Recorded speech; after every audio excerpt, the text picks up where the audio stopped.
Listen, let's just get it out bright and early. I'm here to take notes. I'm here to take receipts. I need to know who is part of the Dusan Vlahovic train. If you are, please let me know in the comments, because we're not here to participate. We're here to take over.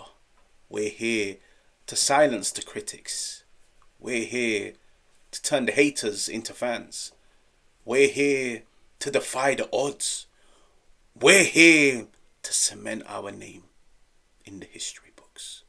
The Dusan Vlahovic chapter is about to start again. Now, it's only right to start off with Igor Tudor's first press conference as a Juventus manager. And you could see he has the DNA. You could see he has the personality, where he spoke about the team. He spoke about the responsibilities, the requirements, what it means to represent Juventus. And I feel like he carried himself perfectly. I give him 10 out of 10. But this is a manager, this is a coach, this is a human being, this is an admirer that's sat down and praised Dusan Vlahovic even when he wasn't a Juventus manager. So let's see what he had to say when he became a Juventus manager. Dusan made a nice gesture. He's a very strong player and I'm happy to coach him. I've spoken about him in the past. These are facts, not words. I love it.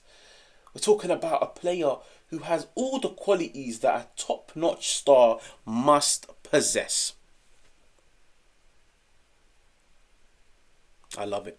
I like it. I might even make it my ringtone. A top star. He possesses the qualities. And you know what? Seeing as we're speaking of facts, let me speak some facts as well.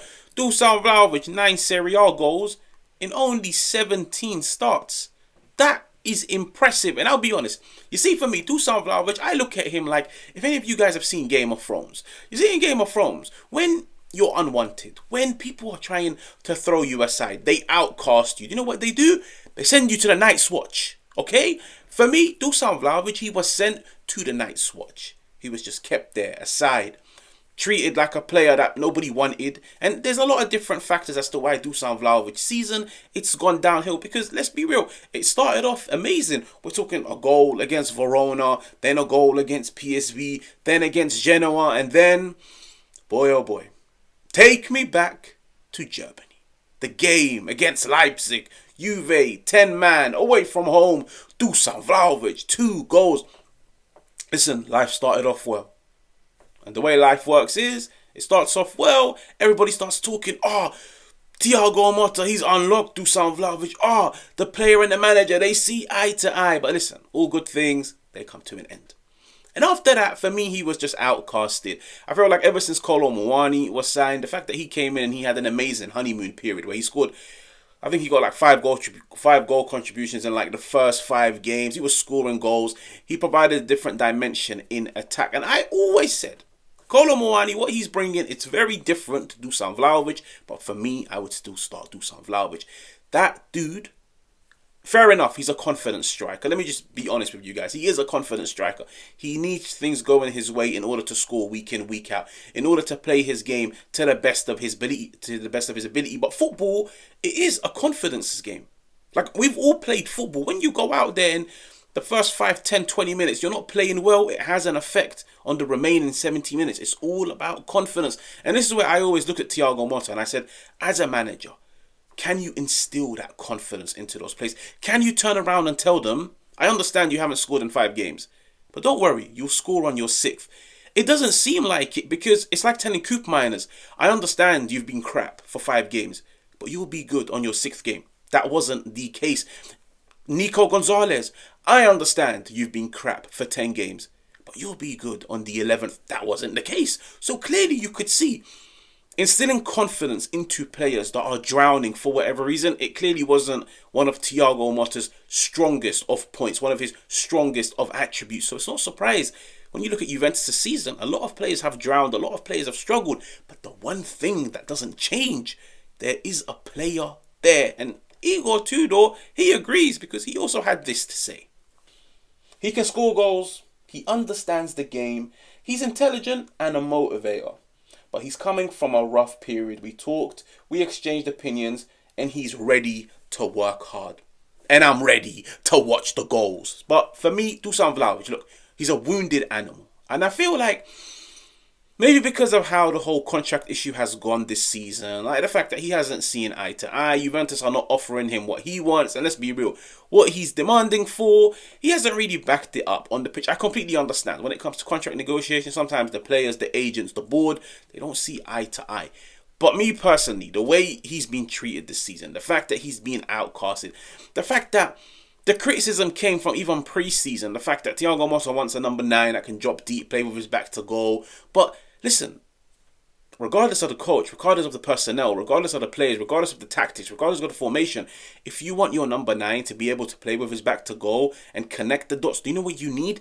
You need players in and around them. And this was one thing that I always banged on about with Thiago Motta, where I always said, and I said this about Kolo, Muani, and I said this about Dusan Vlahovic, no matter who you put up front, they always look like an isolated figure. It's like they've just been thrown up there and just hope and pray you will get the ball. And when you do get the ball, try and do something with it. And it's no surprise, when you look at some of Kolo Muani's goals, they were goals where he was just giving the ball out wide and he has to rely on himself. Dusan Vlahovic is not that type of striker. He needs players in and around close proximity. And this is why I look at the 3-4-2-1, as you can see, and I tell myself, there's going to be bodies in and around him. There's going to be avenues to get him the ball. There's going to be opportunities. You could see there's wing backs. There's 2 roaming number 10s. There's the midfielders. There's bodies in and around him. And I genuinely tell myself, listen, nobody knows what the future holds. Because I've seen players that had both feet out of the building somehow make a way back in. With Dusan Vlahovic, this, Igor Tudor coming in and Igor Tudor pulling that trust in Dusan Vlahovic, telling him, listen, I know you haven't had an amazing season. Listen, I know you were outcasted. Listen, I know the previous manager never trusted you. Listen, I know the team was losing and you still sat on the bench, but you've got 9 games to rectify your previous manager's wrongs. You've got 9 games to send a message to your manager that's probably sat at home, unemployed. Well, he is unemployed. You've got the perfect opportunity to send a message to your previous manager. And the beauty in it is, you can send a message to your previous manager. You can send a message to a potential new manager. Listen, this is his audition. This is his opportunity. This is his opportunity to either get the money that he truly wants from Juventus. This is his opportunity to get a move outside of Juventus and go to a top club.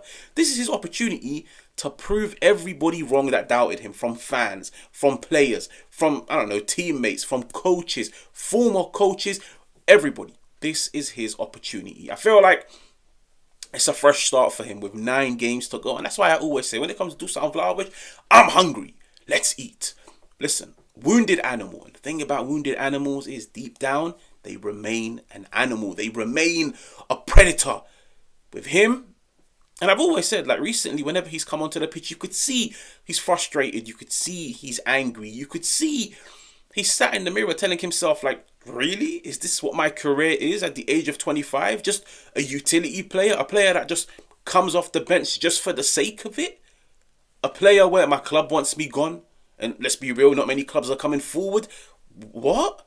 Dusan Vlahovic, 25 years old, a player that was scoring goals for fun at Fiorentina? A guy that came to Juventus and continued to score goals even under Allegri? So he's probably looking at himself, telling himself, listen, I feel hard done by. I feel like I've been screwed up. Listen, sometimes in life, and don't take this the wrong way, sometimes in life, you need to get screwed over. Like, listen, it sounds crazy. Sometimes in life, you need to be screwed over because it's like, it gives you the slap in the face. It gives you the reality check. Not everybody's your friend. Not everybody likes you. Not everybody trusts you. And sometimes you need to force respect on people. You need to force the respect out of them. Dusan Vlahovic, we are coming for the respect. If not, I will be here to break it down. But listen, that's just my opinion on the whole thing. I'm actually excited to see how well he does on the Igor Tudor. And listen, whether he does well, whether or not, it will all play a part in what happens in the Dusan Vlahovic chapter in the summer. Now, if you're new, make sure to subscribe. Make sure to hit the like button. Make sure to let me know what you think in the comments. And I'll catch you guys on another one.